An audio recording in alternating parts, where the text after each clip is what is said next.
Hello friends, SSC के अलग अलग exam CGL, CHSL, MTS, steno, CPO mains के प्रैक्टिस श्रृंखला में आप सभी का बहुत बहुत स्वागत है। आज हम लोग प्रैक्टिस सेट 17 करने वाले हैं। जैसा कि मैंने आपको पहले भी बताया है कि इस श्रृंखला में हम लोग हर टाइप के क्वेश्चंस लेते हैं। एरर से रिलेटेड, इंप्रूवमेंट से related, fill in the blank से related, synonyms, antonyms, one word, idiom and phrases, correctly spelled word, wrongly spelled word, साथ ही साथ क्लोज टेस्ट, पीक्यूआरएस और पैसेज। इसके माध्यम से मेरा प्रयास रहता है कि एसएससी का चाहे जो भी एग्जाम आप दे रहे हो और चाहे जिस भी टाइप का क्वेश्चन पूछा जा रहा हो, हर टाइप के क्वेश्चन में आप अपने आप को बेहतर कर सके, नए नए टेक्निक के माध्यम से, क्वेश्चन को सॉल्व करने के तरीकों के माध्यम से। तो चलिए आज का सेशन स्टार्ट करते हैं। प्रैक्टिस सेट 17 आज हम लोग करेंगे। ये टेलीग्राम चैनल है मेरा। जो भी मैं आपको पढ़ाता हूँ यहाँ पर, जो भी मटेरियल, वो सारा मटेरियल पीपीटी और पीडीएफ फॉर्मेट में मैं अपने इस टेलीग्राम चैनल, जो कि इंग्लिश बाय विशाल पांडे के नाम से है, उस पर शेयर कर देता हूं। तो अगर आप नहीं ज्वाइन है तो इस चैनल, टेलीग्राम चैनल को ज्वाइन कर लीजिएगा। और ये जो सेट है, मैं 3 घंटे पहले, जैसे मेरी ये क्लास 8 बजे से होती है, तो मैं 5 बजे, शाम को 5 बजे ये सेट अपने टेलीग्राम चैनल पर डाल देता हूँ, ताकि आप एक बार उसको सॉल्व कर लें। और सॉल्व करने के बाद जब शाम को 8 बजे मेरे साथ जुड़े तो आप ज़्यादा बेहतर देख कर पाएंगे चीज़ों को, कि जो आपने क्वेश्चन को किया और जब मैं कराता हूं तो उसमें क्या डिफरेंस आता है, किस तरीके से आपका थॉट प्रोसेस होना चाहिए। ठीक है, चलिए आगे बढ़ते हैं। और ये पहला क्वेश्चन है, देखिए क्या लिखा हुआ है। सारे क्वेश्चन प्रीवियस ईयर के हैं, ताकि आप जो ट्रेंड चल रहा है एसएससी का, उससे आप जुड़े रहें और उसको समझ पाएं। व्हेन ही रिजाइन, जब उसने रिजाइन किया, ये सेंटेंस पास्ट में लिखा हुआ है। The company offer him, company ने उसको ऑफर किया। तो जब उसने रिजाइन किया तब कंपनी ने उसको ऑफर किया। ये दोनों घटनाएं एक ही समय की हैं और एक ही समय के हैं, तो इनका टाइम भी एक होना चाहिए। पहला वाला पास्ट में है तो आगे वाला भी पास्ट में ही होना चाहिए, और पास्ट में लिखा हुआ इट मीन सही लिखा हुआ है। जब उसने रिजाइन किया तो कंपनी ने उसे ऑफर किया, क्या ऑफर किया? A huge sum of money, काफी ज्यादा पैसा, सही लिखा हुआ है, a huge sum of money.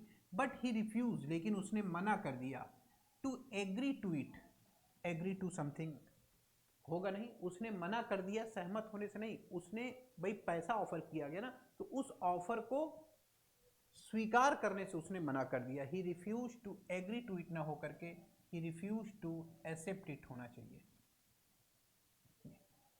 He refuse to accept it, उसने इस ऑफर को स्वीकार करने से मना कर दिया। और कल मैंने बताया था कि किसी ऑफर को स्वीकार करने से मना करना रिफ्यूज कहलाता है। तो ही रिफ्यूज इट भी हम कह सकते हैं, या रिफ्यूज टू एक्सेप्ट इट कह सकते हैं। यहाँ पर हम लोग इधर लेंगे सी पार्ट में, यहाँ टू एग्री टू, इसकी जगह करेक्शन करके कर देंगे टू एक्सेप्ट। ठीक है, चलिए चलते हैं नेक्स्ट क्वेश्चन की तरफ। अगला क्वेश्चन, जो वाज सो टायर्ड दैट, जो इतना ज़्यादा थका हुआ था कि ही कुड स्कैर्सली स्टैंड, वो बड़े मुश्किल से खड़ा हो सकता है। आजकल जो एसएससी के क्वेश्चन आ रहे हैं, मैंने आपको बताया है, क्वेश्चन को करने से पहले डायरेक्शन जरूर एक बार पढ़ा करिए, नहीं तो आप कई बार गलत कर देंगे या कंफ्यूज हो जाएंगे। और अगर हम लोग डायरेक्शन पढ़ेंगे तो लिखा हुआ है कंटेन्स एन स्पेलिंग एरर, माने ये क्वेश्चन ग्रामेटिकल एरर का नहीं है, लेकिन दिया ऐसे ही रहेगा, स्पेलिंग एरर का है। तो कहाँ पे स्पेलिंग एरर है, देखिए जरा, स्कार्सली, ये स्पेलिंग एरर लिखी हुई है, इसकी सही स्पेलिंग हो जाएगी स्कार्सली, बड़ी मुश्किल से। और इस हिसाब से हम लोग का ए ऑप्शन में हम लोग टिक करेंगे। यहाँ जो स्कार्सली ये स्पेलिंग है ये गलत है, उसकी सही स्पेलिंग ये हो जाएगी स्कार्सली, हार्डली, बड़ी मुश्किल से, लगभग नहीं का सेंस देता है, आप जानते हैं इसको भली भांति। आई, अगला क्वेश्चन देखते हैं, I will be arrange.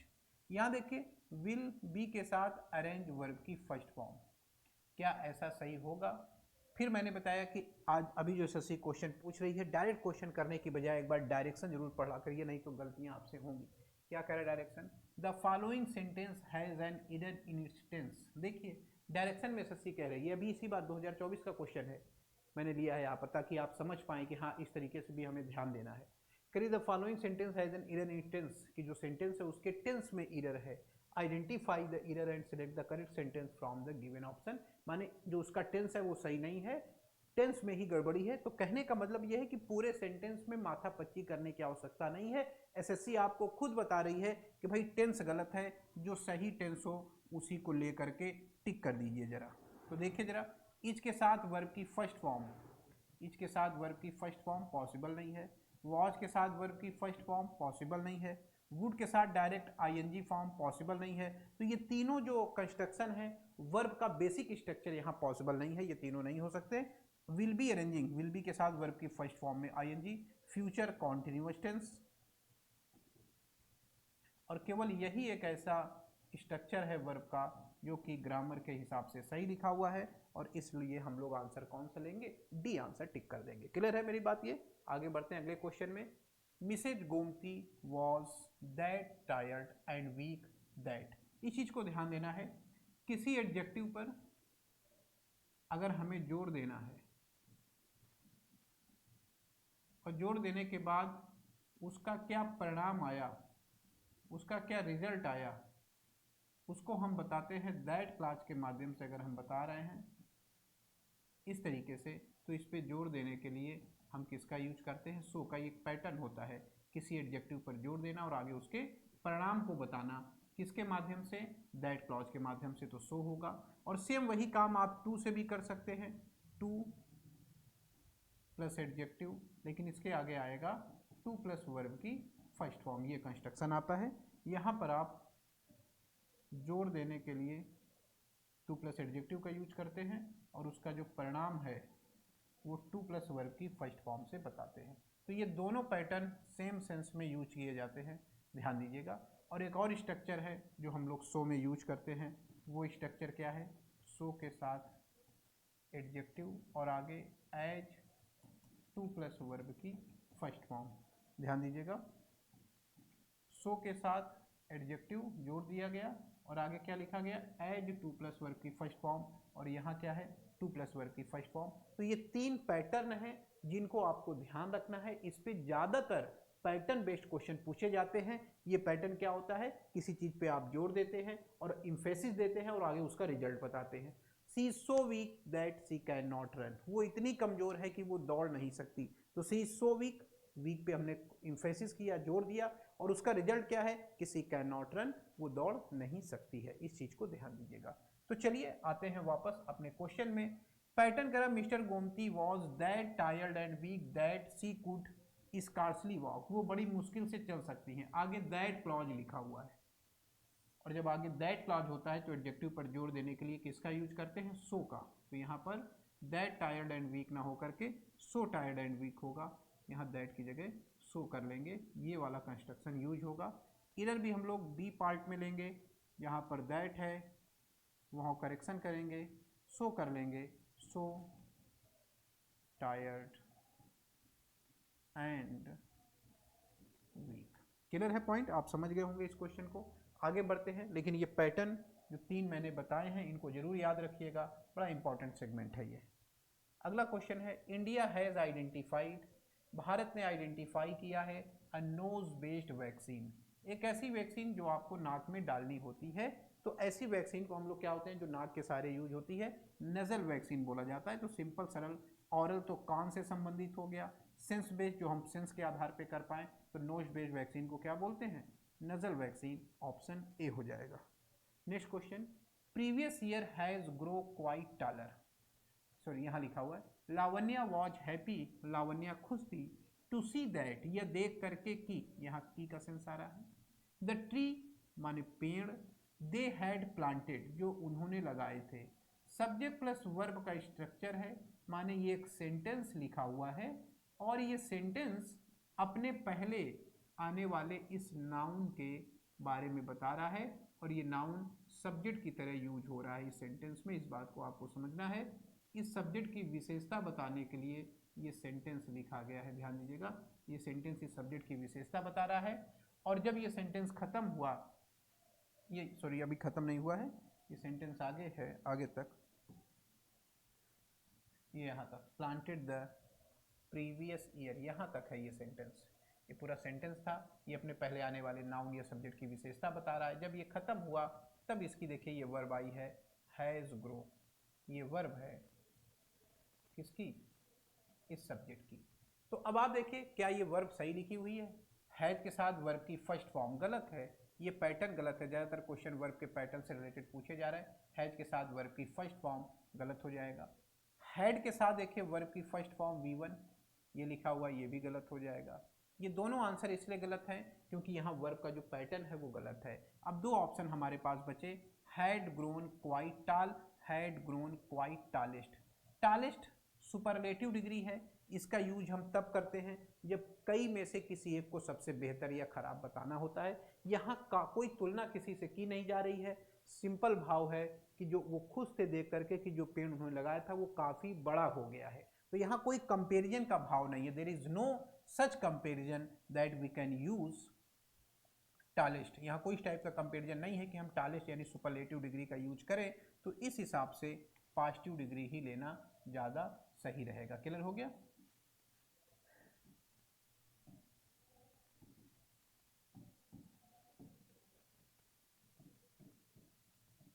Sense नहीं है इसलिए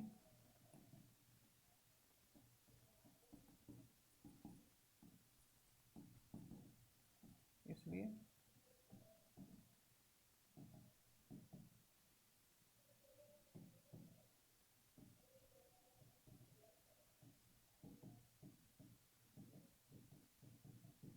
इसलिए ये इसका हमने एक्सप्लेनेशन भी लिख लिया, इसलिए सुपरलेटिव डिग्री का यूज करेक्ट नहीं होगा। आगे आइए अगला क्वेश्चन।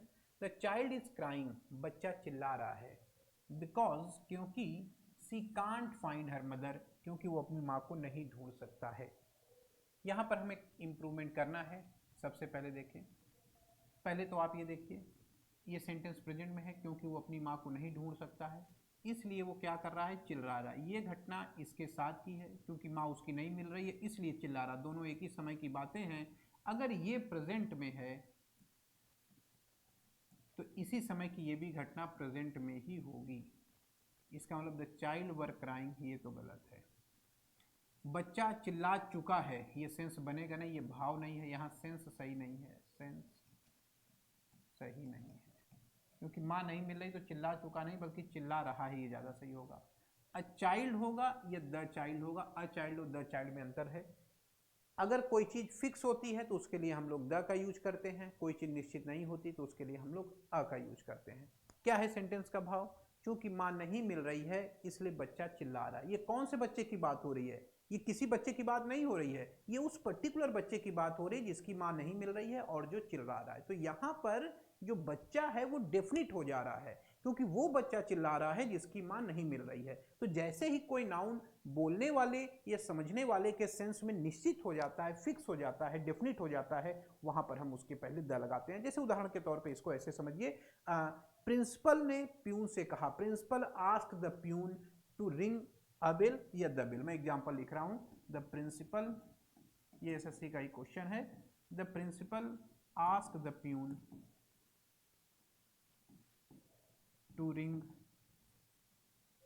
अ या द बेल। प्रिंसिपल ने प्यून से कहा कि घंटी बजा दो। अब सोचिए जरा, अगर प्रिंसिपल प्यून से कहेगा कि घंटी बजा दो तो प्रिंसिपल को भी पता है कि मैं कौन सी घंटी की बात कर रहा हूं, प्यून को भी पता है कि कौन सी घंटी की बात हो रही है, यानी घंटी फिक्स है, जो स्कूल की घंटी है वही बजनी है, इसलिए अ बिल यहां सही नहीं रहेगा, यहां द बिल का यूज सही रहेगा। या the manager asked me to post,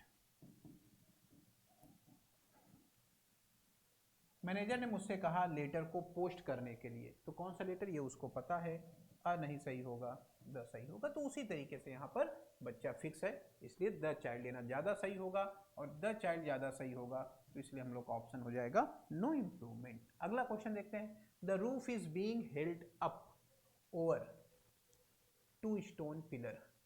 phrasal verb होता है होल्ड अप, होल्ड अप का मतलब होता है टिका हुआ होना। तो ये दो स्तंभों के सहारे टिकी हुई है, ये यहाँ पर भाव निकल के आ रहा है। एक बार आप पढ़ लीजिए, देखिए अगर आपको कुछ और लग रहा हो तो उसको बताइए कि ये क्या सेंस है यहाँ पर।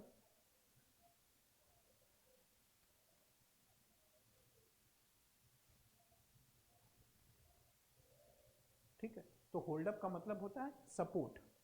तो the roof is being hold up, जो छत है वो क्या है,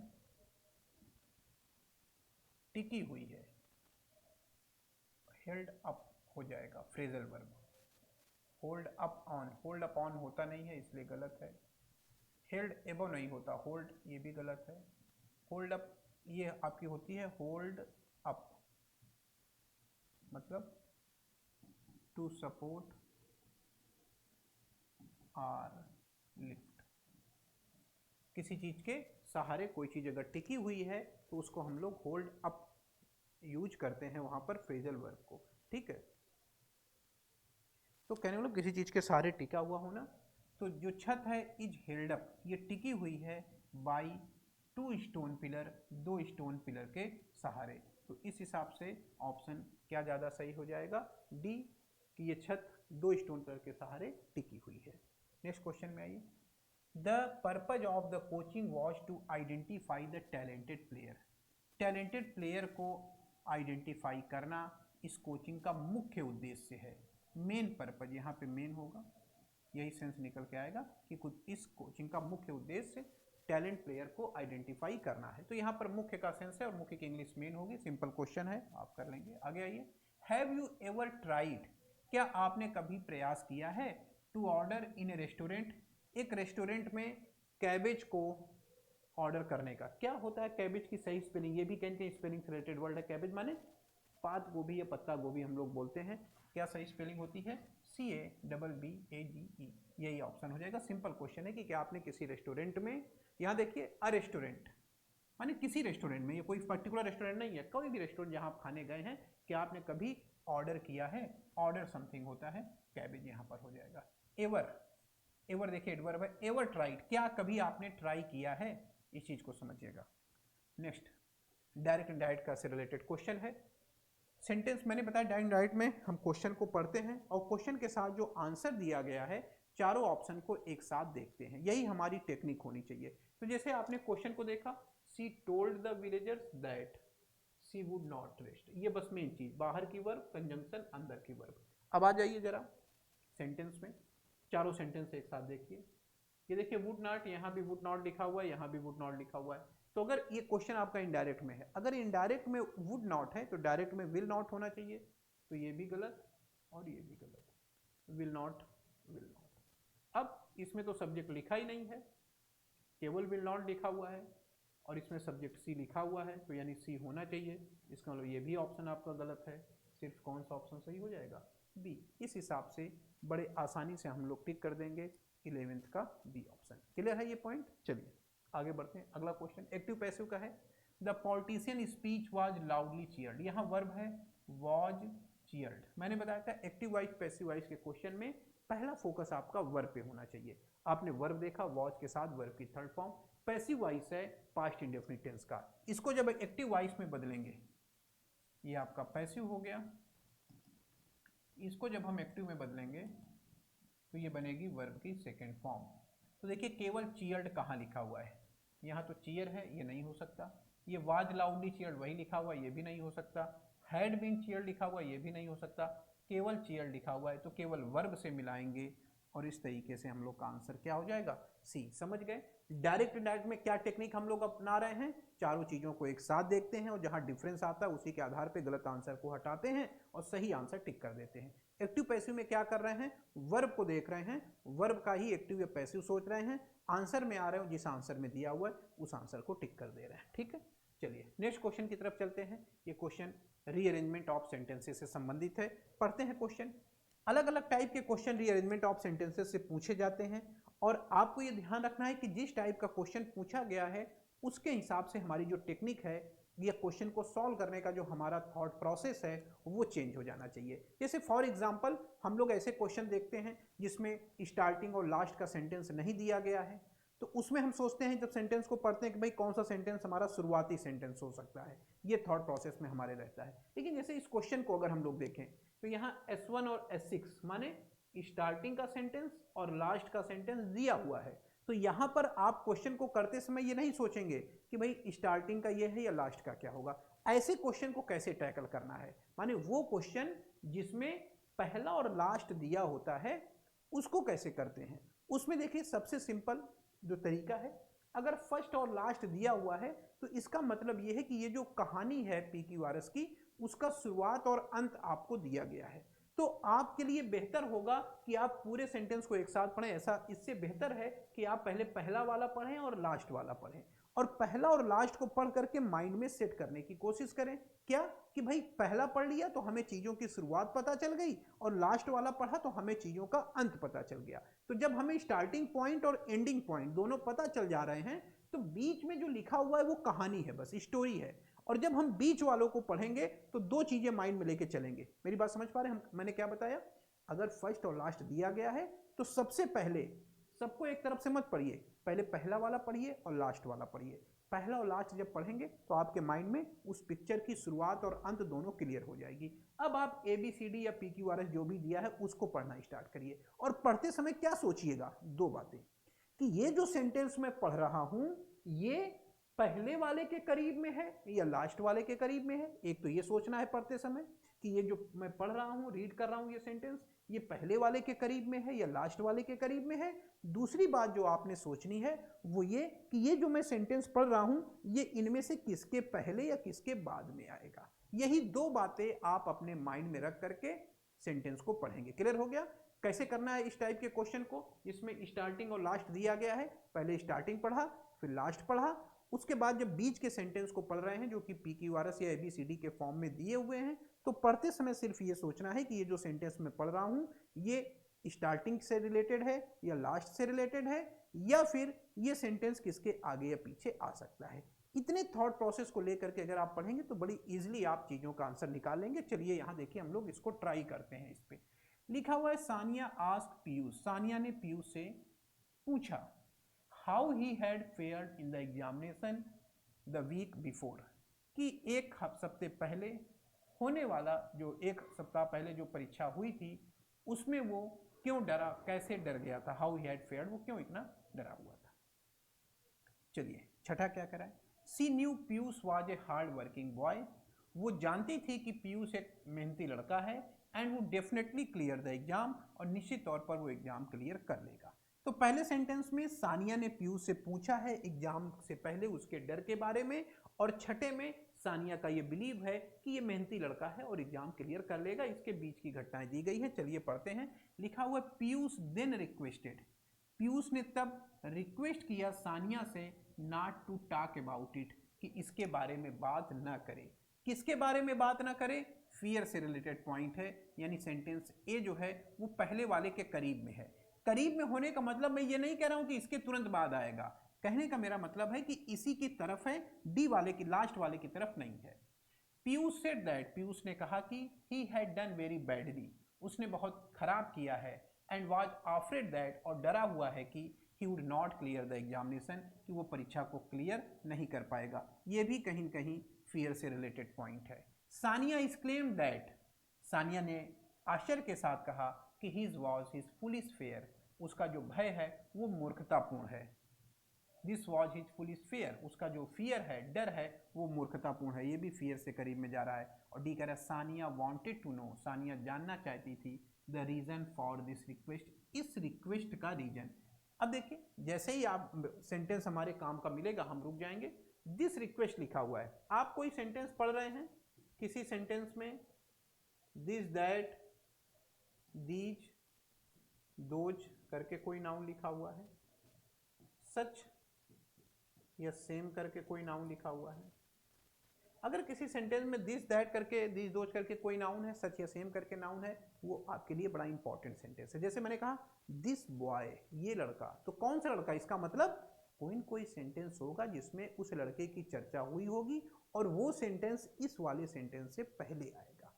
यही कॉन्सेप्ट आप दिस दैट दिस दोज सच की सेम सब में लगे। जैसे मैंने कहा the same book, the same book माने वही किताब, कौन सी किताब, इसका मतलब कोई न कोई सेंटेंस होगा जिसमें बुक की चर्चा होगी, वो सेंटेंस पहले आएगा, और उसके बाद हम इस सेंटेंस को लिखेंगे जिसमें द सेम बुक लिखा गया है। तो अगर आप मेरे इस कॉन्सेप्ट को समझ पाए होंगे तो Sania wanted to know the reason for this request, Sania इस रिक्वेस्ट का रीजन जानना चाहती थी। कौन सी रिक्वेस्ट, इसका मतलब कोई न कोई सेंटेंस होगा जिसमें रिक्वेस्ट की गई होगी, और ये देखिए लिखा हुआ है पीयूष देन रिक्वेस्टेड, इसमें रिक्वेस्ट की गई है, यानी ए के बाद आएगा डी। ये कंफर्म हो गया कि ए के बाद आएगा डी, एडी का एक पैटर्न बन रहा है, और ए के बाद डी यहां लिखा हुआ है,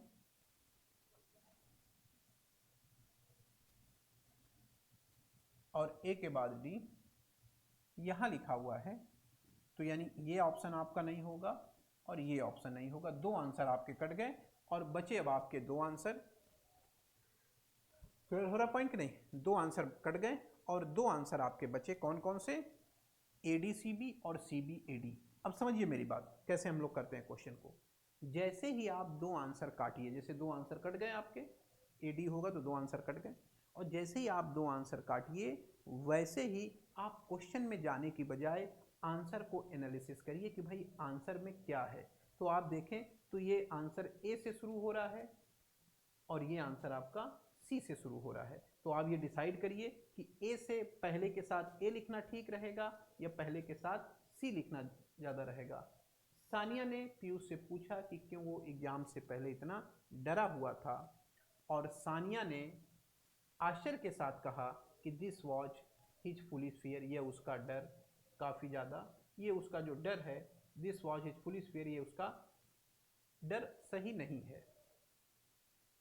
अब उसके बाद फिर हम लिखेंगे सी के बाद देखिए B. Piyush said that he had done very badly, and पहले के साथ बी आना चाहिए ना, कि सानिया ने पीयूष से पूछा कि क्यों वो एग्जामिनेशन में इतना डरा हुआ था। तो उसके बाद पीयूष ने कहा कि ही हैड डन वेरी बैडली, उसने बहुत ही खराब तरीके से किया है, and was afraid that he would not clear the examination, वो एग्जाम को क्लियर नहीं कर पाएगा। तो सानिया ने आश्चर्य के साथ कहा कि this was his foolish fair, उसका डर बेकार है। क्यों बेकार है उसका डर? अब अगर आप देखें यहां पर सेंटेंस में डिसाइड करिए कौन सा ऑप्शन लेंगे जल्दी से।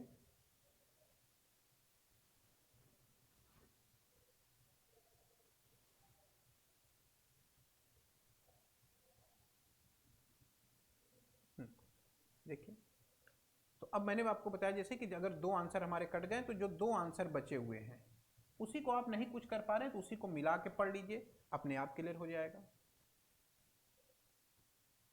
अब अगर हम ए आंसर लेते हैं तो सानिया ने उससे पूछा कि वो क्यों डरा हुआ था, तो पीयूष ने कहा कि वो इसके बारे में बात न करे। किसके बारे में बात न करे? डर के बारे में बात न करे।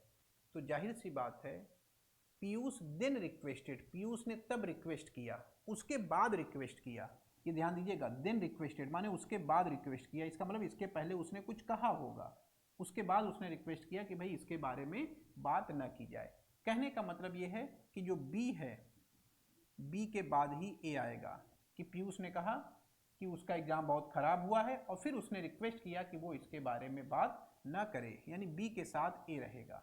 बी के साथ ए रहेगा तो देखिए इस ऑप्शन में दिया गया है, इस हिसाब से हमारा आंसर कौन सा हो जाएगा? डी। क्लियर हो गया पॉइंट? ये कैसे हम लोगों ने किया, आपको मैंने सोचने का भी समय दिया था कि कैसे आप सोचेंगे। आपको ये भी मैंने आपको बताया कि जैसे स्टूडेंट नॉर्मली सोचता है तो कैसे वो कंफ्यूज होगा इसको रिलेट करके एक के बाद दूसरे को। लेकिन जाहिर सी बात है ये दोनों सेंटेंस पीयूष वाले, पीयूष ने कहा और देन रिक्वेस्टेड और तब रिक्वेस्ट किया, तो जैसे आप देन कब यूज करते हैं? जैसे आपने कहा मैंने ये काम किया एंड देन, और फिर उसके बाद ये काम किया, तो एक के बाद जब दूसरा कार्य हम करते हैं तो पहला काम हम बताएंगे एंड करके, देन फिर हम दूसरा कार्य बताएंगे। तो वही चीज यहाँ पे पीयूष ने कहा कि वो बहुत डरा हुआ था और फिर उसने फिर रिक्वेस्ट किया कि इसके बारे में बात ना करें, तो बी के साथ ए, और इस तरीके से पहले के साथ सी, सी के साथ बी, बी के साथ ए। और वैसे मेरे ख्याल से ये ऑप्शन उतना सटीक नहीं है, अगर हम देखें तो इसमें ज़्यादा बेहतर आंसर, ज़्यादा बेहतर जो आंसर है वो आंसर आपका बनेगा बी ए सी डी। अगर आपका बेहतर आंसर लेना है तो वो बनेगा बी ए सी डी। हालांकि जो दिया गया उसी में से हम आंसर ले रहे हैं, लेकिन अगर हम बेहतरीन आंसर देखेंगे तो बेहतरीन आंसर हमारा बी ए सी डी बनेगा। चलिए आगे बढ़ते हैं अगले क्वेश्चन पे। ये क्वेश्चन भी उसी तरीके का है, इसमें पहला और लास्ट दिया गया है और बीच का आपको डिसाइड करना है। इसमें भी हम वही सेम तरीका अपनाएंगे, हम पहले वाले को पढ़ेंगे कि one can find ant anywhere on earth, कोई भी व्यक्ति चींटियों को पृथ्वी पर कहीं भी पा सकता है। और छठा कह रहा है these scent trails help other ants to follow, ये जो सेंट की महक है वो अन्य आंट को मदद करती है कि वो उनको फॉलो करें या अनुसरण करें। तो एक में कह रहा है कि कोई भी व्यक्ति चींटियों को पृथ्वी पर कहीं भी पा सकता है, और छठा कह रहा है कि ये जो सेंट का जो ट्रेल्स है, रास्ते हैं, वो दूसरे आंट को मदद करते हैं फॉलो करने के लिए। अब चलिए आगे बढ़ते हैं। ये कह रहा है they also use chemicals called pheromones to leave scent. वे केमिकल्स को यूज करती हैं जिसको कि फेरोमोन्स बोलते हैं, सेंट को लीव करने के लिए, छोड़ने के लिए। तो सेंट की चर्चा इसमें है, सेंट की चर्चा इसमें है। जो ए है वो आ गया छठे वाले के साथ। They can communicate effectively with each other. वे एक दूसरे से अच्छे तरीके से बात कर सकती हैं। दस इस प्रकार से they are called the earth most successful species. वे इस पृथ्वी की सबसे सफलपूर्वक प्रजातियां कही जाती हैं। इसमें सेंट की बात नहीं की गई है, लेकिन वो पृथ्वी के सबसे सफल प्रजातियां हैं। प्रजातियों की चर्चा S1 में है, तो S1 के साथ ए यानी कि सी वाला सेंटेंस S1 के साथ है, और S6 के साथ हमारा सेंटेंस है कौन सा, ए वाला। उसके बाद डी को पढ़ें। There are about 2000 species of ant. चींटियों की लगभग 2000 प्रजातियां हैं। तो कोई भी व्यक्ति पृथ्वी पर चींटियों को कहीं भी पा सकता है, और there are about 2000 species of ant, और चींटियों की लगभग 2000 प्रजातियां हैं। तो इस प्रकार से जो डी सेंटेंस है, डी, वो कहीं न कहीं पहले वाले के साथ रिलेटेड है। पहले के साथ डी आएगा, पहले के साथ डी हमारा ज़्यादा सटीक बन रहा है, ये देखिए। और दूसरा जो ए है, they also use chemical called फॉस्फो टू लीव सेंट। सेंट की चर्चा कहाँ की गई है, छठे वाले में। तो जो ए है वो छठे वाले के साथ आएगा। इसको मैं थोड़ा हटा देता हूँ एक बार, तो आपको जरा क्लियर हो। ये देखिए, ये जो सेंट है, टू लीव सेंट, इसकी चर्चा है छठे वाले में। तो ए आएगा लास्ट में, S6 उसके साथ। और चींटियों को हम पृथ्वी पे कहीं भी पा सकते हैं, क्योंकि उनकी लगभग 2000 प्रजातियां होती हैं। इसलिए जो डी है वो हमारा आना चाहिए कहां पर, पहले वाले के साथ। क्लियर हो गया पॉइंट। तो डी अगर पहले वाले के साथ आएगा, तो इस हिसाब से इसको हम पहले वाले के साथ S1 के साथ लेंगे डी को, यानी डी से सेंटेंस हमारा शुरू होगा और ए से खत्म होगा। डी के बाद सी, बी, ए, ऑप्शन ए हो जाएगा। कोई व्यक्ति चींटियों को कहीं भी पा सकता है। क्यों पा सकता है, क्योंकि लगभग 2000 प्रजातियां चींटी की होती हैं, और इस प्रकार वे सबसे ज़्यादा सक्सेसफुल प्रजातियां हैं। उसके बाद बी हो जाएगा, वे एक दूसरे से इफेक्टिवली बात करती हैं। वो केमिकल का यूज करती हैं सेंट छोड़ने के लिए, और इन्हीं सेंट की मदद से वो एक दूसरे को फॉलो करती हैं।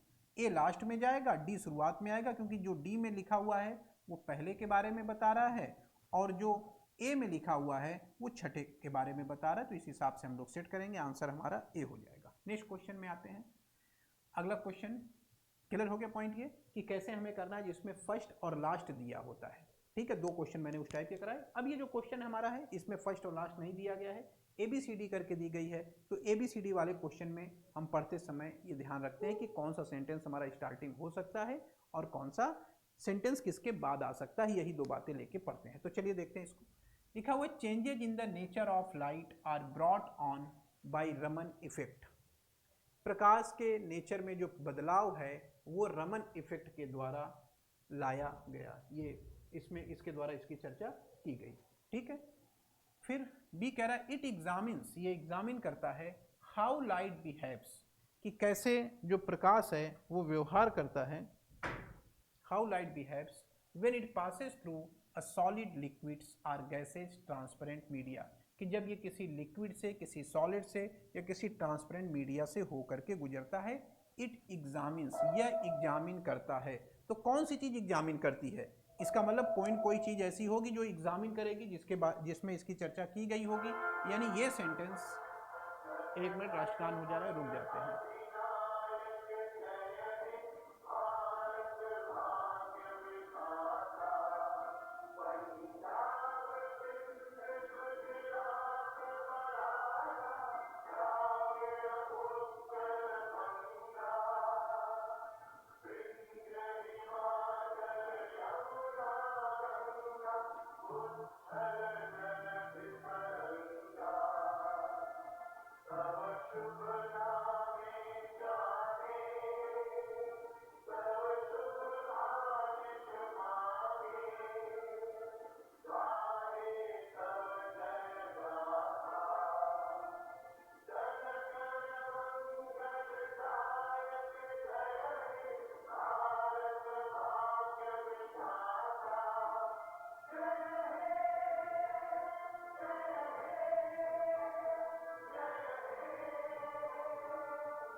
चलिए देखते हैं।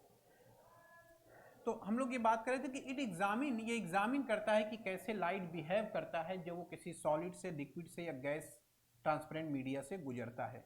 कौन सी चीज एग्जामिन करती है, किसके बारे में ये बताया जा रहा है? तो जाहिर सी बात है ये रमन इफेक्ट के बारे में बताया जा रहा है। तो ए के बाद बी आना चाहिए, क्योंकि बी में जिस बात की चर्चा की गई है वो रमन इफेक्ट के बारे में है कि changes in the nature of light, प्रकाश के नेचर में जो बदलाव है, आर ब्रॉट ऑन, इसको दर्शाया गया, इसको सामने लाया गया शोध के द्वारा बाय रमन इफेक्ट के द्वारा इसको हमें दिखाया जाता है और ये प्रदर्शित करता है कि कैसे लाइट बिहेव करता है। तो इस हिसाब से ए के साथ बी होगा और बी से सेंटेंस स्टार्ट नहीं हो सकता, ये चीज कंफर्म है। ठीक है, अब ए के साथ बी ये है, ए के साथ बी ये है। आगे बढ़ते हैं, सी पढ़ते हैं। सी में क्या लिखा हुआ है? Similar to how a striker scatters coins on a carrom board. Similar to, ये एक जैसा है। सिमिलर टू मानी ये इसके जैसा है। किसके जैसा है? कि how a striker scatters coins, कि कैसे एक स्ट्राइकर, जैसे कैरम बोर्ड खोलते समय स्ट्राइक मारते हैं उसे, स्कैटर्स कॉइन और एक कैरम बोर्ड खेलते समय जब आप स्ट्राइक कर मारते हैं तो कैसे उसकी जो गोटियां हैं वो छिटक जाती हैं। द फिनोमिना ऑकर्स, ये घटना घटित होती है when light energy particles called photons are scattered by the medium's molecule, जब लाइट एनर्जी के पार्टिकल, जिनको हम फोटॉन कहते हैं, वो मीडियम के मॉलिक्यूल्स के द्वारा स्कैटर्ड माने बिखेर दिए जाते हैं। तो ये प्रक्रिया एक स्ट्राइकर के समान है, उसके जैसी है, और ये घटना उस समय घटित होती है जब लाइट एनर्जी होती है। और फिर कह रहा अंडरस्टैंडिंग द मॉलिक्यूल स्ट्रक्चर, इसके स्ट्रक्चर को हम जब समझते हैं केमिकल मॉलिक्यूल्स को, इसके लिए हमें ज़रूरत होती है रमन इफेक्ट की, कि हम रमन इफेक्ट को जानें। तो अगर आप यहाँ पे देखें तो जो सी है वो एक एग्जाम्पल को बता रहा है। उसमें बताया गया कि कैसे ये काम करता है। वो बताता है कि जैसे आप स्ट्राइकर मारते हैं कैरम बोर्ड खेलते समय, गोटियाँ उसकी छिटक जाती हैं, ठीक उसी तरह प्रकाश के जो मॉलिक्यूल, जिनको हम फोटॉन्स के नाम से जानते हैं, जब वो किसी मीडियम्स के मॉलिक्यूल के द्वारा स्कैटर्ड कर दिए जाते हैं, और इसको समझने के लिए, इस मॉलिक्यूल के नेचर को समझने के लिए हमें रमन इफेक्ट की आवश्यकता पड़ती है। तो अगर हम देखें तो सेंटेंस में जो जनरल से, ये तो एग्जाम्पल हो गया, सबसे पहले एग्जाम्पल नहीं आ सकता, इस चीज को ध्यान रखिएगा। कोई अगर 4 सेंटेंस दिए गए हैं, एक में थ्योरी है और एक में एग्जाम्पल है, तो पहले वो सेंटेंस आएगा जिसमें कॉन्सेप्ट होता है या जिसमें थ्योरी होती है या जिसमें जनरल बात बताई जाती है। एग्जाम्पल वाला जो सेंटेंस होता है या तुलना वाला जो सेंटेंस होता है वो बाद में आता है। तो पहले आप किसी चीज़ की जनरल बात बताते हैं। जैसे जनरल बात ये है कि प्रकाश के नेचर में बदलाव ये रमन इफेक्ट के द्वारा दिखाई पड़ता है, और इसको समझने के लिए रमन इफेक्ट जरूरी है। तो सी और डी आपस में एक दूसरे से जुड़े हुए हैं, इसमें कोई डाउट नहीं है कि सी के साथ डी आएगा, क्योंकि जो सी में बात की गई है उसी की चर्चा डी में भी की गई है। सी के साथ डी होगा, ये चीज क्लियर है हमारी। नंबर दूसरी बात ये क्लियर है कि ए के साथ बी होगा। क्लियर हो रहा है? और सी से सेंटेंस की शुरुआत नहीं हो सकती, क्योंकि सी में एग्जाम्पल दिया जा रहा है। जब तक आपकी थ्योरी नहीं आएगी तब तक आपका एग्जाम्पल नहीं आ सकता। तो ये दोनों आंसर जो सी से शुरू हो रहे हैं ये गलत माने जाएंगे। ये दोनों आंसर जो सी से स्टार्ट हो रहे हैं ये गलत माने जाएंगे। डी पहले से ही गलत हो चुका है, तो ऑप्शन कौन सा होगा? ए।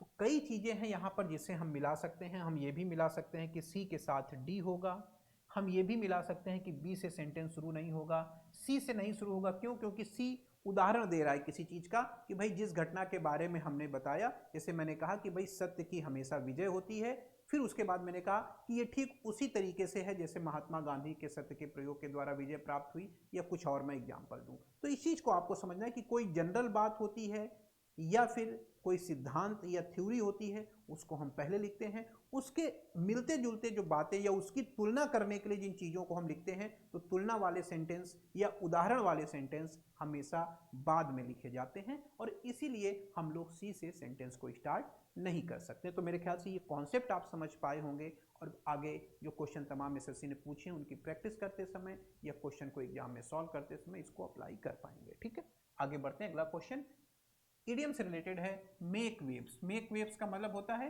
परेशानी पैदा करना, लहर पैदा करना। लहरें जब समुद्र में आएंगी, समुद्र शांत नहीं रहेगा, विक्षुब्ध हो जाएगा, और लहरों वाला समुद्र कहीं न कहीं दिक्कत पैदा करेगा। वही सेंस है टू कॉज डिफिकल्टी। अगला है take more responsibilities that one can manage, जितना आप मैनेज कर सकते हैं उससे ज़्यादा जिम्मेदारी ले लेना। कहने का मतलब जितनी आपकी क्षमता है उससे ज़्यादा बोझ अपने सर पे ले लेना। तो क्षमता से ज़्यादा काम करना ये कहलाता है bite off more than I can chew. जितना मैं खा सकता हूँ उससे ज़्यादा मैंने काट लिया। जितना आप खा सकते हैं उससे ज़्यादा मुंह में भर लिया, तो अब मुंह चल ही नहीं रहा है, तो वही तो हो जाएगा, अपनी क्षमता से ज़्यादा आपने अपने ऊपर बोझा ले लिया है। Next, chameleon uses disguises. Disguise का मतलब होता है,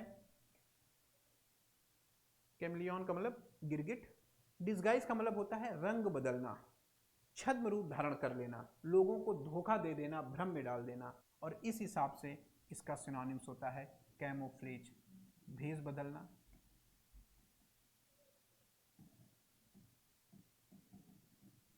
छद्म रूप धारण करना या भ्रमित करना। कई सेंस निकल के आते हैं, कैमोफ्लेज वही डिस्गाइज हो जाएगा। आगे आते हैं इफेस। इफेस माने किसी चीज को मिटा देना, किसी चीज को नष्ट कर देना, किसी चीज को समाप्त कर देना, खासकर विचारों से या भौतिक रूप में, दोनों सेंस में। भौतिक रूप में कोई चीज दीवालों पे कोई पेंटिंग इत्यादि उसको मिटा दिया गया, या विचारों से आपने किसी चीज को मिटा दिया, वो इफेस कहलाता है, मिटा देना। और इस तरीके से इसका सिनोनिम्स क्या होगा, नष्ट कर देना, विचारों से, विचारों के लिए भी, यानी मन से किसी चीज को मिटा देना, या भौतिक रूप में किसी चीज को नष्ट कर देना, मिटा देना, इफेस कहलाता है। आगे आइए, अगला क्वेश्चन है वी इम्ब्रेस। यहां पर देख लें, ये सिनोनिम्स था हमारा। अब हम आ जाते हैं in the question for argument for underline word in the sentence choose the alternative which best express the opposite meaning. हमें अपोजिट लेना भाई, ध्यान दीजिएगा। We embrace each other overjoyed at our success. अपनी सफलता पर प्रसन्न होकर के हमने एक दूसरे को इम्ब्रेस किया, माने गले लगाया। यही तो सेंस आ रहा है, अपनी सफलता पर उत्साहित होकर के हमने एक दूसरे को गले लगाया। ये सेंस आपका इम्ब्रेस का आया। अब उसका आपका ऑप्शन आपको यहाँ पे देखना है कि भाई ऑप्शन क्या हम लोग ज़्यादा इसका अपोजिट हो जाएगा।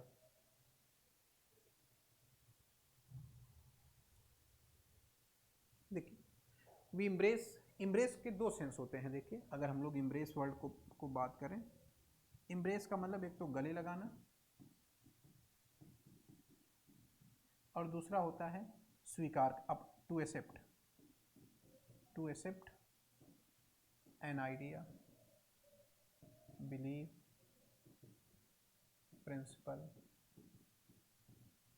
ईटीसी। विचार को, सिद्धांत को, विश्वास को स्वीकार करना भी इम्ब्रेस होता है, और किसी को गले लगाना भी इम्ब्रेस होता है।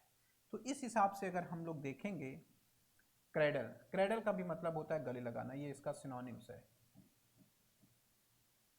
क्रेडल इसका सिनोनिम्स है, इसका मतलब होता है गले लगाना। कंटेंट, धारण करना, ये भी कहीं कहीं सिनोनिम्स है इसका। लिमिटेड, किसी चीज को सीमित कर देना, रेस्ट्रिक्ट करना। और जंक, किसी चीज से छुटकारा पाना, है कि नहीं। तो अब यहां पर इसका ठीक अपोजिट क्या बनेगा, बताइए जरा। लिमिटेड ले लिया जाए, सीमित कर देना, या लिमिट का सिनोनिम्स है किसी चीज को प्रतिबंधित करना, रेस्ट्रिक्ट करना, सीमित कर देना। या जंक, जंक का मतलब होता है to get rid of something,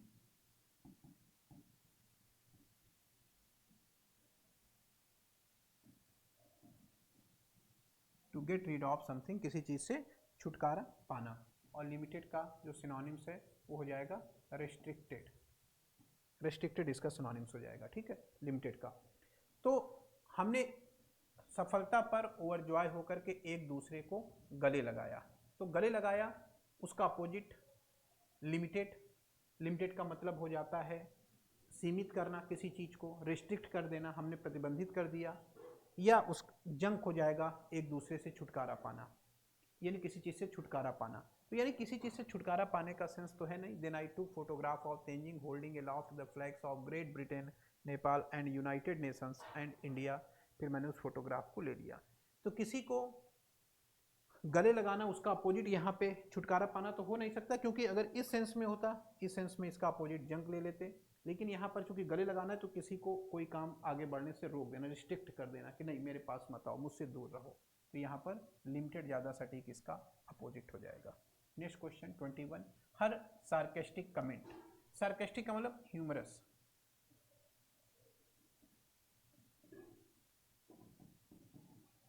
व्यंग, व्यंग होता है इसका मतलब, ह्यूमरस इसका सिनोनिम्स हो जाएगा।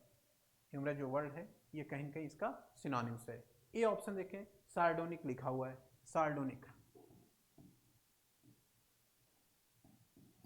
मॉकिंग, मजाकिया।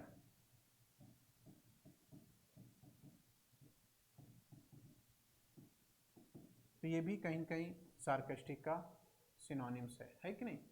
बी ऑप्शन देखिए क्या लिखा हुआ है, अनसेवरी। अनसेवरी, अनसेवरी का मतलब होता है अनप्लीजेंट या ऑफेंसिव, माने कोई चीज़ जो आपको अच्छी न लगे, जिससे आप एक दूरी बना के रखते हैं, जो आपको खराब लगती है, ऐसी चीज़ों को हम अनसेवरी कहते हैं। ठीक है। कर्टियस, कर्टियस का मतलब पोलाइट। कर्टियस जो शब्द है वो विनम्रता को दर्शाता है, पोलाइट को दर्शाता है, और खासकर ऐसी चीज़ें जहाँ पर आप किसी का सम्मान या रिस्पेक्ट दर्शाते हैं। Polite specially in a way that show respect. तो एक तरफ सार्केस्टिक है, व्यंग है, जिसमें किसी का मजाक उड़ाया जा रहा है, किसी का उपहास उड़ाया जा रहा है, उसके प्रति सम्मान प्रदर्शित नहीं किया जा रहा है। उसके अपोजिट में है ऐसा व्यवहार जिसमें हम लोगों के प्रति विनम्र हैं और उनके प्रति सम्मान दर्शा रहे हैं। ठीक है, तो ये इसका अपोजिट हो जाएगा, और ये दोनों वर्ड इसके सिनोनिम्स हैं, ध्यान दीजिएगा। ठीक, आगे next question, A lover of Mankind, मानवता का प्रेमी। मानवता का प्रेमी क्या होगा, फिलएंथ्रोपिस्ट। और साइनिक, सैनिक का मतलब हेटर ऑफ मैनकाइंड, जो मानवता का दुश्मन है, जो ये मान के चलता है कि मनुष्य हमेशा स्वार्थपूर्ण तरीके से ही, स्वार्थपूर्ण रीजन से ही किसी का साथ देता है। मनुष्य कभी भी किसी का कल्याण नहीं चाह सकता है। क्लियर हो गया पॉइंट। चलिए,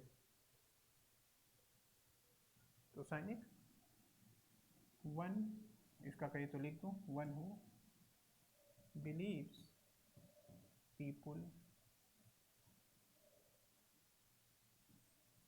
do not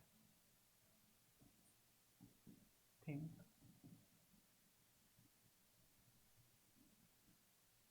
good of people, think only for themselves, not good of others। माने वो ऐसा व्यक्ति जो मान के चलता है कि लोग दूसरे की भलाई नहीं सोच सकते, वो हमेशा अपने बारे में ही सोचता है, मनुष्य स्वार्थी होता है, कभी दूसरे का कल्याण नहीं चाह सकता, वो सैनिक कहलाता है। रिक्ल्यूज माने सन्यासी होता है, आप जान ही रहे हैं, सन्यासी या संत, जो जीवन के सुख इत्यादि को त्याग देता है, रिक्ल्यूज कहलाता है। साइकियाट्रिस्ट, ये जान ही रहे, मनोचिकित्सक। Last night I fail to sleep, पिछली रात में सो नहीं पाया, because of some familiar issue that could not be avoided. That could not be avoided, जिसको टाला नहीं जा सकता है, इनएविटेबल, अपरिहार्य, अति आवश्यक, नेसेसरी, जो करना ही करना है, जिस काम को आप टाल नहीं सकते, वो इनएविटेबल हो जाएगा, जिसको टाला ना जा सके, that can not be avoid. आगे आइए, अगला क्वेश्चन है हमारा, करेक्टली स्पेल्ड वर्ड से कौन सी सही स्पेलिंग है, इसमें देखना है। एलिगेशन, प्रपोजन, वाइड स्प्रेड, ये सही लिखा हुआ। वाइड स्प्रेड माने दूर दूर तक फैला हुआ, व्यापक। चलिए आगे आते हैं। रॉन्गली स्पेल्ड वर्ड, कौन सी स्पेलिंग गलत है। सर्कमस्टांसेस सही लिखा हुआ है, रेस्पोंडेंट सही लिखा हुआ है, इकोनॉमिक सही लिखा हुआ है, करप्शन यही गलत है, CORRUPTION ये होगी करप्शन की स्पेलिंग। भ्रष्टाचार आप सभी लोग जान रहे हैं, बताने की आवश्यकता नहीं है। आते हैं अब हम क्लोज टेस्ट में। क्लोज टेस्ट देखते हैं क्या लिखा हुआ है। क्लोज टेस्ट करने से पहले एक बार उसको पूरा पढ़ना जरूरी होता है। देयर वर अदर स्टोरीज, कई अन्य कहानियां हैं। Krishna how been born dungeon where his uncle Kansa has imprison his parents with the intention of killing him at birth, जहाँ उनके मामा कंस ने उन्हें उनके माता पिता को जेल में डाला था जन्म के समय ही उनकी हत्या करने के इरादे से। How in spite of many prison guards, कैसे कई गार्ड के बावजूद भी he had been miraculously spirited to safety in Gokul, वे गोकुल पहुंचे। How infancy he killed a who tried to poison him with her breast milk. How he lifted up mount Govardhan, कैसे उन्होंने गोवर्धन उठाया।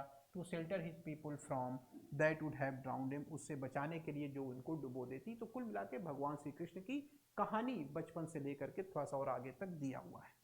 ठीक है, देयर वर अदर स्टोरीज, कई अन्य कहानियां हैं कृष्ण के belonging to about with respect या अपॉन, तो अबाउट हो जाएगा कि there are other stories about Krishna के बारे में, भगवान श्री कृष्ण के बारे में बहुत सारी कहानियां हैं, ये सेंस आएगा। आगे बढ़ते हैं।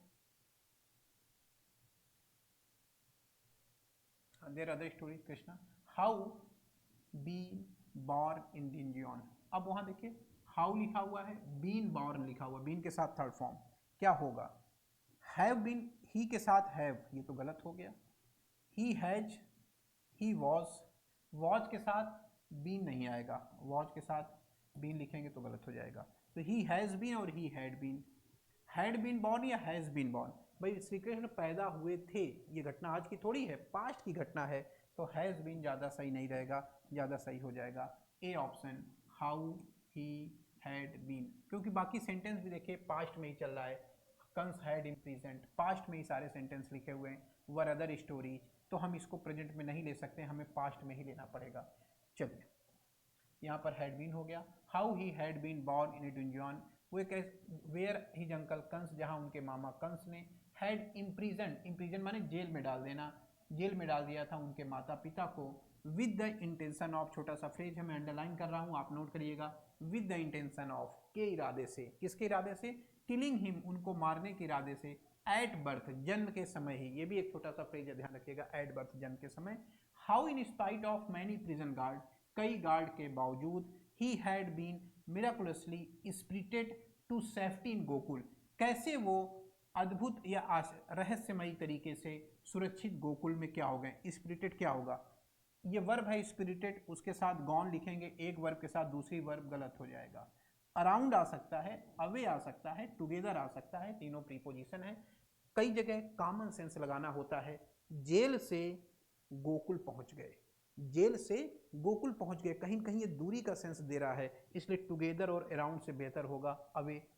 ये सोच कर ऐसा कॉमन सेंस लगाना, अगर नहीं पता है तब, और पता है तो स्पिरिटेड अवे होता है एक जगह से दूसरी जगह पहुंच जाना। तो how he miraculously spirited away to safety in Gokul, कि कैसे वो सुरक्षित गोकुल में पहुंच गए, स्पिरिटेड अवे हो जाएगा। तो ये कॉमन सेंस भी कई बार यूज करना है, अगर आपको एग्जैक्ट फ्रेजल वर्ब या मीनिंग नहीं भी पता है तो आपको सोचना है कि भाई जेल से गोकुल पहुंच गए, गॉन तो होगा नहीं क्योंकि एक वर्ब है, उसके तुरंत बाद दूसरी वर्ब ऐसे लिखेंगे नहीं, नॉन फाइनाइट, और अराउंड अवे टुगेदर, तो अवे ज़्यादा सही रहेगा।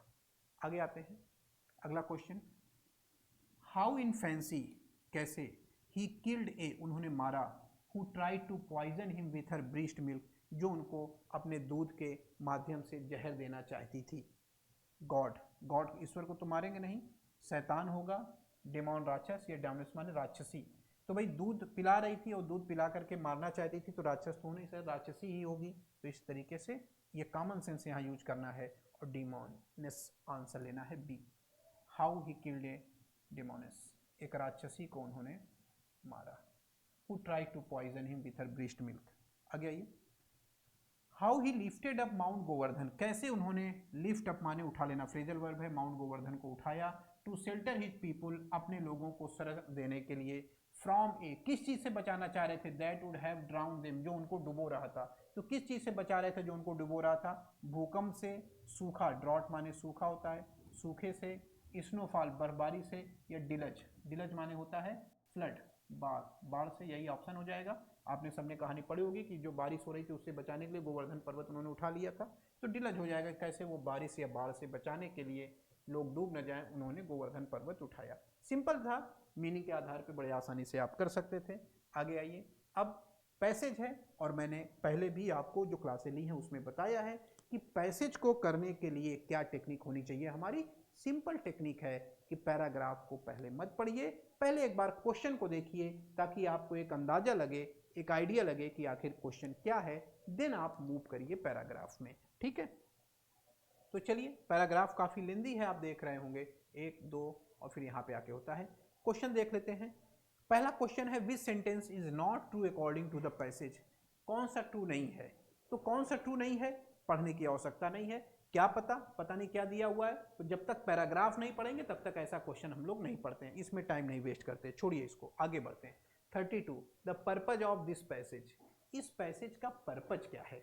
ये क्वेश्चन ऐसा है जिसका आंसर एक जगह आपको नहीं मिलेगा। जब आप पैराग्राफ पढ़ते हुए नीचे बढ़ेंगे तो उसी समय आपके माइंड में डेवलप होता जाएगा कि अच्छा, ये पैराग्राफ इस उद्देश्य से लिखा गया है, ये बातें हैं जो पैराग्राफ के माध्यम से राइटर हमको बताना चाह रहा है। तो पर्पज क्या है, थीम क्या है, टाइटल क्या है, लगभग मिलती जुलती चीजें हैं। तो कहने का तात्पर्य ये है कि ये भी ऐसा क्वेश्चन है जिसका उत्तर एक जगह नहीं होगा।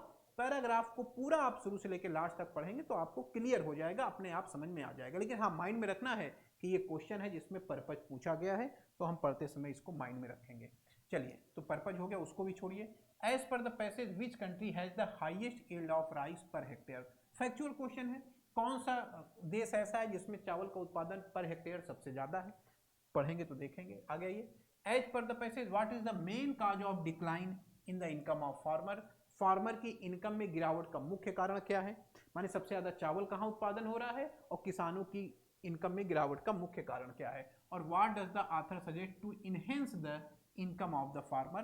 फार्मर की इनकम बढ़ाने के लिए राइटर क्या सजेशन देता है? तो इस तरीके से 5 क्वेश्चन आपके थे।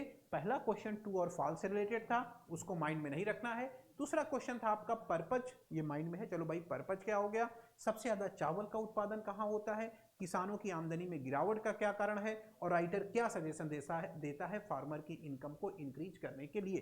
तो जब हम पैराग्राफ को पढ़ेंगे तो यही 4 क्वेश्चन माइंड में। पर्पज वो तो पूरे पैराग्राफ से देखेंगे, आप इसको हटा दीजिए, बाकी बचे 3 क्वेश्चन। चावल कहाँ पैदा होता है, किसानों की आमदनी में गिरावट का क्या कारण है, और राइटर क्या सजेस्ट करता है किसानों की इनकम को बढ़ाने के लिए। क्लियर हो गया पॉइंट? ये इस तरीके से हैबिट डालनी है ताकि क्वेश्चन को एक झलक देखने के बाद ही आपके माइंड में वो सेट हो जाए और आप उसी को आधार बना करके पैराग्राफ को पढ़ना स्टार्ट करें। तो चलिए पैराग्राफ पढ़ते हैं। अब लिखा हुआ है the stark observation made in the economic survey of 2015-16। 2015-16 के इकोनॉमिक सर्वे में ये एक ऑब्जर्वेशन, स्टार्क ऑब्जर्वेशन किया गया, दैट माने कि इंडियन एग्रीकल्चर, भारतीय कृषि, इज इन ए वे, एक तरीके से, a victim of its own past success, अपनी ही खुद के पुरानी सफलताओं का एक पीड़ित है या शोषित व्यक्ति है। एक विक्टिम है, एक पीड़ित व्यक्ति है अपनी ही सफलताओं का, माने जो इसकी सफलता रही है उसी से इसको समस्या पैदा हुई है। स्पेशली द ग्रीन रेवोल्यूशन, विशेष तौर पर हरित क्रांति, माने हरित क्रांति जिसका हमने ढिंडोरा पीटा कि हमारी बहुत सफल रही है, उसी का ये एक विक्टिम है, हमारी जो भारतीय कृषि है वो। सोज दैट, ये दर्शाता है कि dark reality of agriculture sector at present, ये वर्तमान में कृषि क्षेत्र की जो वास्तविकता है उसको दर्शाता है। एंड द हैवोक, और वो विनाश, that has been wrecked by the green revolution, और उस विनाश को भी दर्शाता है जो कि उत्पन्न किया गया है ग्रीन रेवोल्यूशन के द्वारा। The green revolution which is often characterised by the introduction of a high yielding variety of seeds and fertiliser undoubtedly increase the productivity of land considerably. कह रहा ग्रीन रेवोल्यूशन जिसको करेक्टराइज किया गया है, जिसको विशेषीकृत किया गया, किसके द्वारा? ग्रीन रेवोल्यूशन क्या था? The introduction of high yield variety of seed, जहां पर अधिक उत्पादन करने वाले बीजों को और फर्टिलाइजर्स माने उर्वरकों का प्रयोग किया जाता था। निसंदेह इसने प्रोडक्टिविटी को बढ़ाया है, बट लेकिन the growth in the productivity has been stagnant in recent years, हाल के वर्षों में जो ये प्रोडक्टिविटी में ग्रोथ रही है वो स्टैग्नेंट माने ठहर गई है। निश्चित तौर पर हरित क्रांति ने ऐसे बीजों के और उर्वरकों के प्रयोग को बढ़ावा दिया जिससे हमारी प्रोडक्टिविटी बढ़ी, लेकिन आगे आने वाले कुछ सालों बाद वो जो प्रोडक्टिविटी थी वो ठहर गई, स्टैग्नेंट हो गई। रिजल्टिंग इन, जिसका कि परिणाम है a significant decline in the income of farmers, किसानों की आमदनी में गिरावट। यही तो क्वेश्चन था, किसानों की आमदनी में गिरावट का क्या कारण है? तो भैया किसानों की आमदनी में गिरावट का कारण यह है कि जो प्रोडक्टिविटी में ग्रोथ थी वो रुक गई, और जब ग्रोथ नहीं होगी तो इनकम में गिरावट होना स्वाभाविक है। तो चलिए जरा आंसर को टिक करके वापस आते हैं। ये लिखा हुआ है, ये क्वेश्चन है, main cause of decline in the income of farmers क्या है? डिप्लीटिंग वाटर लेवल, घटता हुआ डिक्लाइन इन एग्रीकल्चरल प्रोडक्शन, यही हो जाएगा, एग्रीकल्चरल प्रोडक्शन में गिरावट। और वहां स्टेग्नेशन लिखा हुआ है, ठहराव लिखा हुआ है, बाकी आंसर होंगे नहीं, ग्राउंड वाटर है, हाउस गैसेस है, ये सब नहीं हो सकते। चलो आगे बढ़ते हैं। यहां तक पढ़ लिया था हमने। There have been also negative environmental effect in the form of depleting water table. इसके और कुछ नकारात्मक परिणाम रहे हैं हरित क्रांति के, जैसे ग्रीन हाउस गैसेज हो गई, जैसे पानी का घटता हुआ जल स्तर हो गया, the contamination of surface, surface का कंटामिनेशन होना ग्राउंड वाटर का। नीडलेस टू से, कहने की जरूरत नहीं है, the agriculture sector is in A state of distress, की जो कृषि क्षेत्र है वो तनाव की अवस्था में है, which is severely affected peasants and marginal farmer, जो किसानों और जो सीमांत कृषक है उनको प्रभावित कर रहा है। And urgent policy intervention are required to protect the interest, और उनके हितों की सुरक्षा के लिए तुरंत हमें नीति बना करके हस्तक्षेप करने की जरूरत है।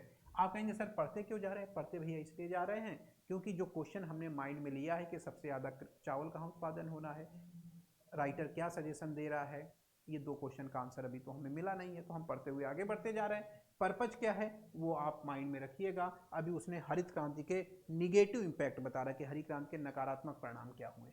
The government has responded to the problem, सरकार ने समस्या के प्रति रिस्पॉन्ड किया है, बाई कॉन्स्टिट्यूटिंग ए पैनल, एक पैनल बनाया है, which will recommended ways to double the income of farmers by 2002 be while 2022 तक होना चाहिए, कुछ ऐसा, ये कुछ टाइपिंग की एरर है। कह रहे कि गवर्नमेंट ने इस प्रॉब्लम को समाधान करने के लिए एक पैनल बनाया है जो रिकमेंड करेगा कि कैसे किसानों की आमदनी को दुगना किया जाए। While this may be an overly ambitious target, ये बहुत ज़्यादा महत्वाकांक्षी लक्ष्य है। If we want to boost stagnant agricultural growth, यदि हम ठहरे हुए एग्रीकल्चर ग्रोथ को बढ़ाना चाहते हैं तो a shift has to be made from food security, तो हमें फूड सिक्योरिटी से चीज़ों को ले जाना चाहिए कहाँ की तरफ? To income security of the farmer. Writer कह रहा है कि अगर हम वास्तव में इस लक्ष्य को प्राप्त करना चाहते हैं तो जो हम फूड सिक्योरिटी, खाद्य सुरक्षा की बात कर रहे हैं, उसकी बजाय हमें अपने ध्यान को फोकस करना चाहिए किसानों की इनकम की सिक्योरिटी की तरफ, क्योंकि जब किसानों की इनकम की सिक्योरिटी होगी तो अपने आप फूड सिक्योरिटी हो जाएगी। तो राइटर का जो पॉइंट ऑफ व्यू है कि कैसे ये जो सरकार का सोचना है कि भाई किसान की आमदनी बढ़े, और वही राइटर कह रहा है कि भाई ये तब होगा जब आप अपना लक्ष्य फूड सिक्योरिटी से हटा करके किसानों की आमदनी बढ़ाने पर फोकस करेंगे। तो एक क्वेश्चन था यहाँ पर, ये what does the author suggest to enhance the income of the farmer, farmer का इनकम बढ़ाने के लिए आथर क्या करा, कैसे उनकी इनकम बढ़ेगी?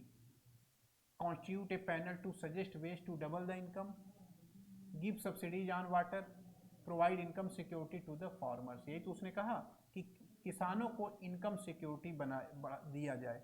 उसने ये जो पैनल ने सुझाव दिया है, पैनल ने सुझाव दिया कि किसान की आमदनी को दुगना हो जाए, कर दिया जाए, लेकिन राइटर कह रहा है कि ये पैनल ने जो सुझाव दिया है कि किसानों की आमदनी दुगनी हो जाए, ये कैसे अचीव होगा, कैसे हम इस लक्ष्य को प्राप्त करेंगे?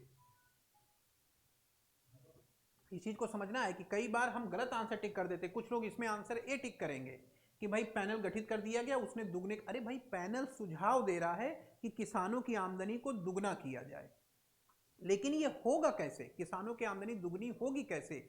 वही कह रहा है। राइटर ने क्या सजेशन दिया? इनकम को बढ़ाने का। ये राइटर ने सजेशन थोड़ी दिया, ये तो गवर्नमेंट का प्रयास है। क्वेश्चन कायदे से समझा करिए, कई बार क्वेश्चन को न समझने के कारण हम गलत उत्तर को टिक कर देते हैं।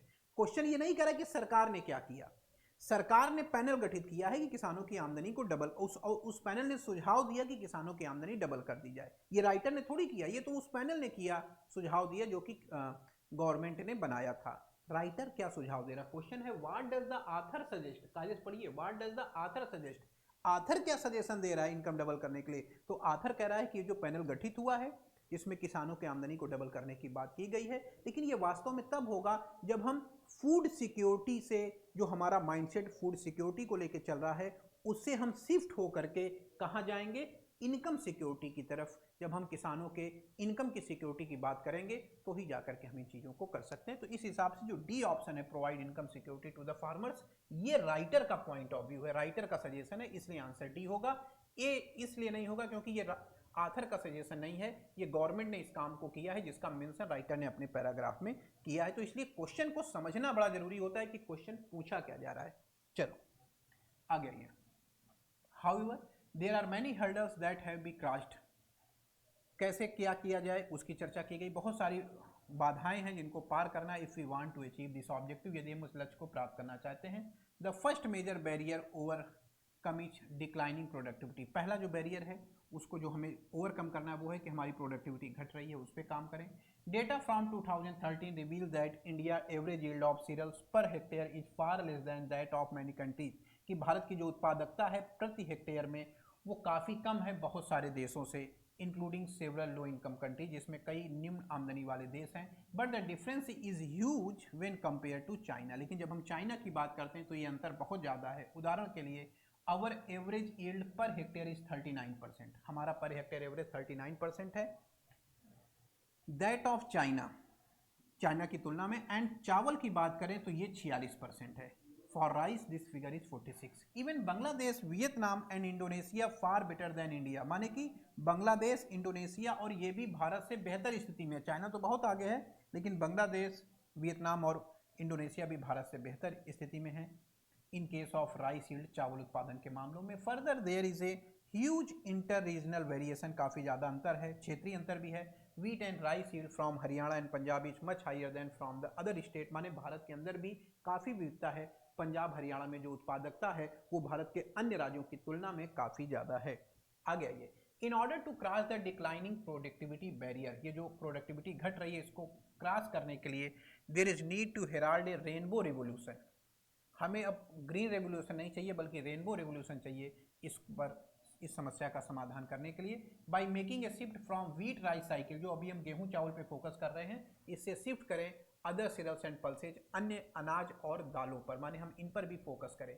Since wheat and rice coupled with other crops are backed by minimum support price and input subsidy, water fertiliser regime, there is a huge incentive for farmers. Farmers के लिए इंसेंटिव भी रखा जाए of north west India to grow these crops, इन फसलों को उगाने के लिए उत्तरी पश्चिमी भारत में। चलिए खत्म हो गया। अब देख लेते हैं, क्वेश्चन हमारा ये था, कौन सा कंट्री का हाईएस्ट यील्ड है। इंडोनेशिया, बांग्लादेश, वियतनाम भारत से बेहतर हैं लेकिन सबसे बेहतर नहीं है। सबसे बेहतर कौन है, चाइना है। चाइना से भारत काफ़ी पीछे है और भारत से ऊपर इंडोनेशिया, बांग्लादेश और वियतनाम है, लेकिन सबसे ज़्यादा कहाँ पे है, चाइना में। एक क्वेश्चन ये। अगला क्वेश्चन ये कर लेते हैं, ट्रू और फॉल्स वाला। High yielding seeds and fertiliser were a hallmark of green revolution. सही कह रहा है, ग्रीन रेवोल्यूशन में ऐसे बीज और फर्टिलाइजर को वरीयता दी गई जिनके उत्पादकता काफ़ी ज़्यादा थी और उर्वरक को वरीयता दी गई। ये सही लिखा हुआ है, हमें गलत आंसर छांटना है। The growth in productivity has stagnated today, आज के दौर में जो उत्पादकता है वो ठहर गई है, ये भी सही लिखा हुआ है, इसीलिए किसानों की आमदनी घटी हुई है। The rice yield in India below that of China by 39%, Bharat में जो चावल का उत्पादन है वो चीन की तुलना में 39% कम है। गलत है कि सही है, देखिए जरा जल्दी से, ये देखिए 39% बिलो। बस यही ऐसा पॉइंट है जहां राइटर आपको पटकनी देगा, एग्जामिनर आपको पटकनी देगा, आप क्वेश्चन को गलत करके चले आएंगे। हमेशा ध्यान रखिए, जो आंकड़े वाली चीज़ें हैं उसको बहुत कायदे से देखा करिए, उसी में थोड़ा फैक्ट जहां पर है, फैक्ट में हल्का फुल्का हेरफेर रहता है। ट्रू और फॉल्स में जो एसएससी क्वेश्चन पूछ रही है, डीप क्वेश्चन नहीं पूछ रही है, वो हल्का फुल्का फैक्ट में चेंज कर दे रही है और कई बार हम उसी को पकड़ नहीं पाते। देखिए ये क्या कह रहा, ये कह रहा जो औसत उत्पादन है प्रति हेक्टेयर वो 39% कम है। ये संपूर्ण उत्पादन की बात कर रहा है, इसमें चावल नहीं बाकी सारी फसलें हैं।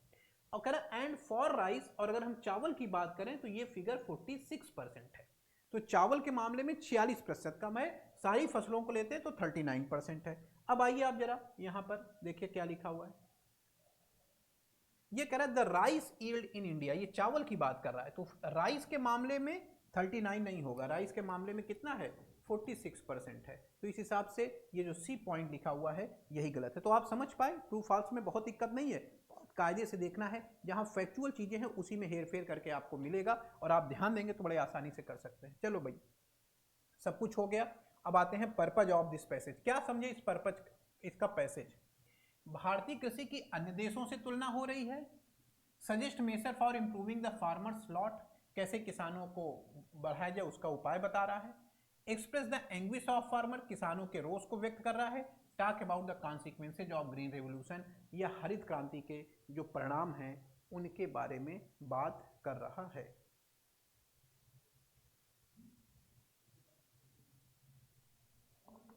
बताइए, भारतीय कृषि की अन्य देशों से तुलना, मेरी बात समझिएगा। जब हम बात करते हैं पर्पज की, जब हम बात करते हैं थीम की, तो थीम और पर्पज का मतलब ये नहीं है कि 2 4 6 लाइन में जो लिखा हुआ है उसी को आप पर्पज मान लें, उसी को आप थीम मान लें, नहीं, ऐसा नहीं। पर्पज या थीम वो होनी चाहिए जो आपके पैराग्राफ के निचोड़ को दर्शाए। पहला पॉइंट है पैराग्राफ में, इसकी भी बात चर्चा की गई है, राइटर ने तुलना की गई है, लेकिन संपूर्ण वे में नहीं है। किसानों की इनकम कैसे बढ़ाई जाए इस पे भी चर्चा की गई है, लेकिन संपूर्ण नहीं है। किसानों के रोष को व्यक्त किया है या हरित क्रांति के प्रभाव को। तो आप आइए जरा एक बार देखते हैं। जो ये क्वेश्चन शुरू हो रहा है, इकोनॉमिक सर्वे 2015-16 का जो किया गया, उसमें ये पहली लाइन, ये इकोनॉमिक सर्वे की एक लाइन है जो उसने बताई कि ये लाइन बताती है कि जो हरित क्रांति हमने लाई, जो हमारी पास्ट में सफलता रही है, उसी का विक्टिम, उसी के पीड़ित आज तक हम हैं। कैसे हैं ये देखिए, हरित क्रांति में क्या क्या हुआ, कैसे हमारी प्रोडक्टिव, थोड़ा सा फ़ायदा उसने बताया, लेकिन उसके क्या क्या नुकसान हैं वो पूरा आगे यहाँ लिख रहा है कि क्या चीज़ें हुई, कैसे ठहर गई, क्या क्या ग्रीन हाउस गैसेज और जो तमाम समस्याएं आई वो है। उसके बाद ये प्रॉब्लम और भी ज़्यादा, गवर्नमेंट इस पर काम कर रही है किसानों की आमदनी ताकि बढ़ जाए, क्योंकि उनकी प्रोडक्टिविटी रुकी हुई है। अन्य देशों से हम देख रहे हैं तो भी हमारा प्रोडक्टिविटी कम है, क्या उसके उपाय हो सकते हैं, कैसे हम प्रोडक्टिविटी बढ़ा सकते हैं। कुल मिलाकर के राइटर का ये कहना है कि हरित क्रांति से जिन समस्याएं, हरित क्रांति नंबर 1 सफलता तो थी, लेकिन भारतीय कृषि उसी का दुष्परिणाम झेल रही है।